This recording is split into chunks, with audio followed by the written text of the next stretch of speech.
Hey everybody, it's John Stanizzi coming to you this morning from Coventry, Connecticut on behalf of Scott and the Main Street Rag and my newest book called Sundowning. I thought I'd read 3 from Sundowning this morning, and we'll see how that goes on this beautiful, nearly summer morning.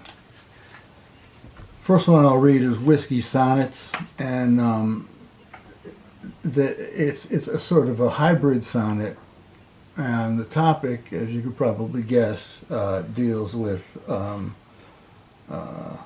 friend of mine who drank too much whiskey one time. It's called Whiskey Sonnets.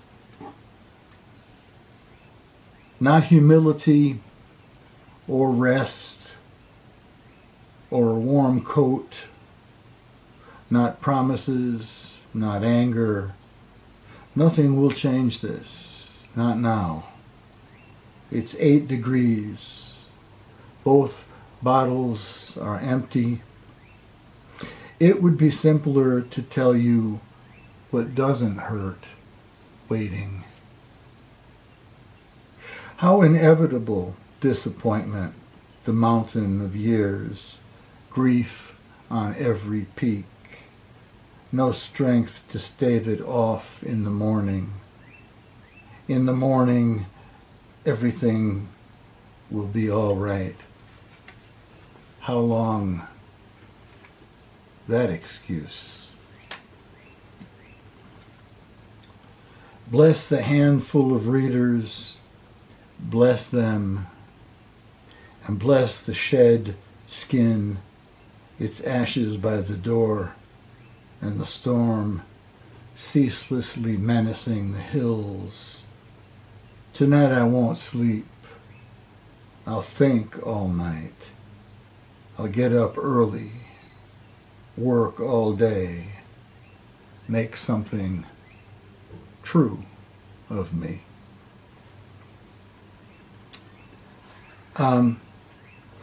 This is an odd poem. It's called 759. 759. I happened to be listening to the live version of Straight No Chaser from the Newport Jazz Festival on the 4th of July of 1958. And right in the middle of the performance of Straight No Chaser, somebody coughed. One of the band members just let out a cough.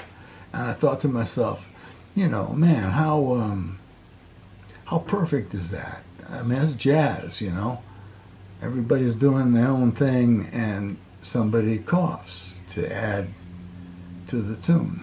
So this is 759, and if you want, maybe this could be like a poem participation situation. If you want, go check out Straight No Chaser, the recording from Miles and Coltrane from the Newport Jazz Festival, 4th of July 1958. And right around the 7:59 mark, you'll hear somebody cough. Oh, by the way, John Lewis said, the reward for playing jazz is playing jazz. 1 second before the clock strikes the end of the minute, a small itch at the back of the throat can be heard. A little one-note burst, an improvised human sound that demands to be uttered, a cough, though cough may be too strong a word. It sounds more like the way a quarter note looks, the smallest push of a voice placed amid a crowd of sound, and entirely necessary. And who was it who had the unstoppable urge to express that sound? It probably wasn't Paul. He was nattering on the bass with blind clarity, with something like trust, while the others were where thought enters breath, weaving fiery synapses into the language in the air that we cannot speak, yet we understand, intangible, and as beautiful and impossible as a mockingbird atop a pole, a little whole note, taking in everything around him and making his own with all the precious breath he can gather, playing it into the air, which makes it all worth it, which makes it all disappear. I'm taken by the casualness of the cough, its accessibility, while the rest of the band converses in verses of introverted direction, of invented direction, obvious of their destination until they arrive. One stopped along the way for an unadorned expression, a connection with the listener as vital as the humanity which surrounds us.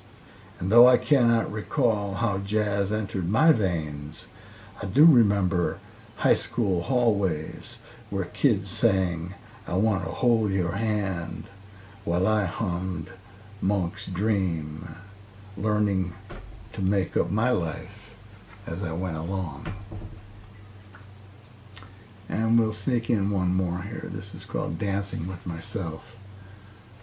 It's a true story, of course. Dancing with Myself. And the epigraph, it comes from Billy Idol's Dancing with Myself. And if you remember, Billy sang, "So let's sink another drink, 'cause it'll give me time to think." This is Dancing with Myself.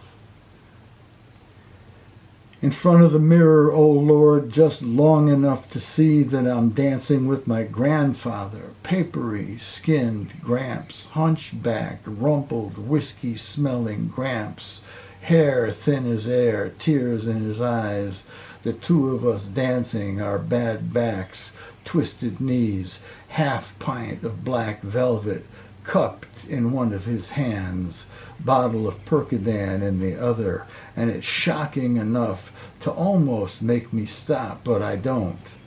I slide sideways, feigning nonchalance, stocking feet not exactly gliding across the floor, out of the view of the mirror and that crazy Santeria scene there, Lazarus, Orisa dancing with St. Francis. But he comes with me, inhabits me, and when he does, my iron knee resounds like a gong shuddering up my thigh, radiating to the spondylolisthesis at L5, and he whispers sweetly in my ear, lechery, leathery hand along my cheek. "Take two of these, wash 'em down with this," handing me his half pint. And if there's a more comfortable object to hold in your hand than a half pint of cheap whiskey, I'll be goddamned if I know what it is. And so I take the bottle, flashing in the moonlight, overflowing on everything, and I dance, chunking and skanking, bass rumping in my chest, and I turn up the sound and I leap for the mirror, strutting like I might never strut again, the two of us dancing into the oblivion reflected everywhere. Thanks so much to Scott for publishing my work, and to Main Street Magazine, and of course to you guys for listening. Thank you very much.